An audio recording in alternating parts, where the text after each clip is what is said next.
Je te dévoile les 3 étapes à suivre pour créer ton entreprise tout en percevant les allocations chômage à 100%.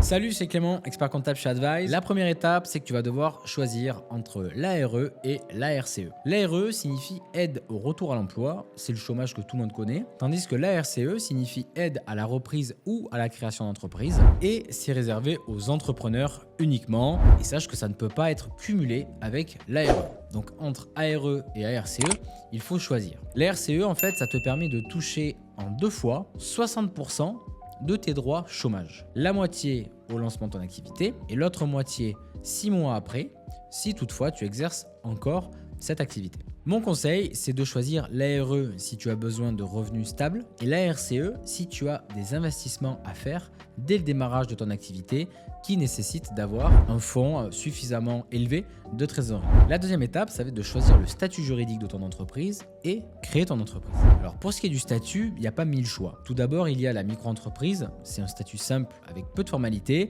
mais qui ne te permet pas d'optimiser ton revenu et qui ne te permettra certainement pas de percevoir 100% de tes droits chômage. Ensuite, il y a l'EURL. Si tu choisis ce statut, tu vas recevoir un versement provisoire qui va être égal à 70% de ton allocation chômage et les 30% restants seront versés l'année suivante lorsque tu auras prouvé à l'administration que tu n'as pas pris de rémunération avec cette EURL. Et enfin, il y a la SASU qui te permet de percevoir directement 100% de tes droits à condition que tu ne te verses pas de salaire à travers cette SASU. Et pour cela, il va te suffire d'envoyer à l'administration une attestation de non-rémunération qui sera signée par ton expert comptable. Donc tu l'as compris, c'est la SASU qui est à privilégier pour obtenir tes allocations chômage sans difficulté. Pour la création d'entreprise, c'est assez simple, ça se passe sur le guichet unique de l'INPI.